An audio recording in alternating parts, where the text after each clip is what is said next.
সম্মানিত সভাপতি জয়নাল ভাই, বন্ধু মাহবুদ্দিন খোকন এবং আইনজীবী ফোরামের মহাসচিব, আমাদের দলের দুইজনই মহাসচিব, একজন হচ্ছে মূল দলের মহাসচিব আর একজন আইনজীবী ফোরামের মহাসচিব ব্যারিস্টার কায়সার কামাল, মাননীয় মন্ত্রী, বিজ্ঞ আইনজীবী বৃন্দ, ভাই বোনেরা, সাংবাদিক বন্ধুগণ, আসসালামু আলাইকুম রহমতুল্লাহ। স্বাভাবিকভাবেই আর একটু পরে ইফতারের সময় হবে, এখনই শরীরে বল শক্তি নাই, কথাবার্তা বাইর হয় না, তারপরেও ধরে নিয়ে আসছে। আপনাদের এখানে আসা অবশ্য আমার জন্য একটা সুখের বিষয়, গর্বের বিষয়। তো যেহেতু মাইকের সামনে দাঁড়িয়েছি, ব্যারিস্টার কাজল বলতেছে যা আপনি বলেন তা তো বলতে হবে। আমি মনে করছিলাম এখানে বলা বলি হয়ে গেছে, কিন্তু এখন দেখতেছি বলা বলি হয় নাই। সুপ্রিম কোর্টের হাইকোর্ট ডিভিশনে একটি রিট, দুইটা রিট মূলত খুব সাম্প্রতিককালে খুব আলোচনা এসছে। তার মধ্যে একটা হচ্ছে জুলাই জাতীয় সনদ উইদিন ব্র্যাকেট সংবিধান সংস্কার আদেশ, সেটাকে চ্যালেঞ্জ করা হয়েছে এবং গণভোট অধ্যাদেশের সেকশন 3 এবং আরেকটা তফসিল চ্যালেঞ্জ করা হয়েছে একই রিটে। আর একটা রিটে যে সংবিধান সংস্কার পরিষদের সদস্য হিসেবে শপথ গ্রহণের যে ফর্ম সংসদ সচিবালয় থেকে বিতরণ করা হয়েছিল সংসদ সদস্যদেরকে, সেটার এখতিয়ার এবং শপথ পড়ানো, এটা কেন সংবিধান বহির্ভূত হবে না সেটাকে আলাদা রিটে চ্যালেঞ্জ করা হয়েছে। দুইটাতেই রুল জারি করা হয়েছে, যদিও বিচারাধীন বিষয়, কিন্তু আমি সমালোচনা না করে আলোচনা তো করতে পারি, মানে আইনের দায়রার মধ্যে থেকে কথা বলতে চাচ্ছি। আলোচনা হয়েছে বিভিন্ন সমাবেশে, একটি রাজনৈতিক দলের পক্ষ থেকে একরকম আলোচনা, তাদের বন্ধু রাজনৈতিক দলের পক্ষ থেকে আরও একটি আলোচনা। বলা হয়েছে যারা জুলাই জাতীয় সনদ স্বীকার করে না, গণরায় মানে না, তারা প্রত্যাখ্যাত হবে ইত্যাদি ইত্যাদি, আবার রাজপথে যাবে। জুলাই জাতীয় সনদের প্রতি আমরা শতভাগ অঙ্গীকারাবদ্ধ, এটা রাজনৈতিক সমঝোতার দলিল, আমরা স্বাক্ষর করেছি। বরং যারা সমালোচনা করছে তারা স্বাক্ষর করেছে এই গত কয়েকদিন আগে নির্বাচনের পর।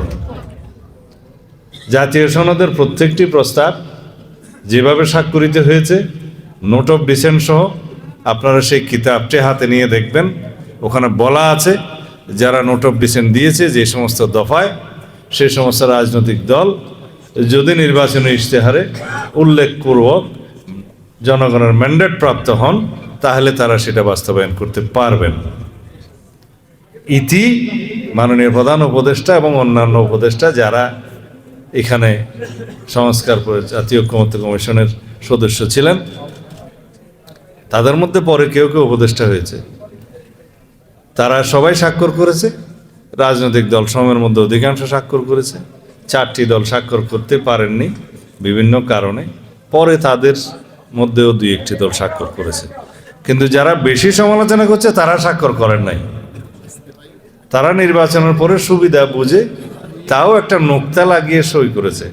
কিন্তু জুলাই জাতীয় সনদে নোক্তা লাগানোর কিছু নেই, ওটা যা আছে তা হয় সই করতে হবে, অথবা যদি রিজার্ভেশন থাকে সেটা তাদেরকে বলতে হবে এই কারণ আমরা সই করতে পারলাম না।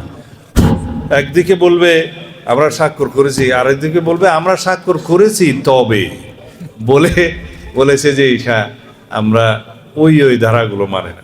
তো অনেক কথা যারা বলে, আর যারা এখন বিরোধী দল, বৃহৎ বিরোধী দল, তারা বলছে জনরায় অনুসারে জুলাই কি যেন সংবিধান সংস্কার পরিষদের সদস্য হিসেবে শপথ নিতে হবে, দেরিতে হলেও নিতে হবে।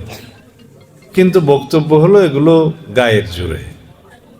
আমরা এই পর্যন্ত সংবিধান মেনেই এই পর্যন্ত এসেছি এবং সংবিধান মেনে চলছি, এবং সামনেও সংবিধান মেনে চলার আকাঙ্ক্ষা আছে।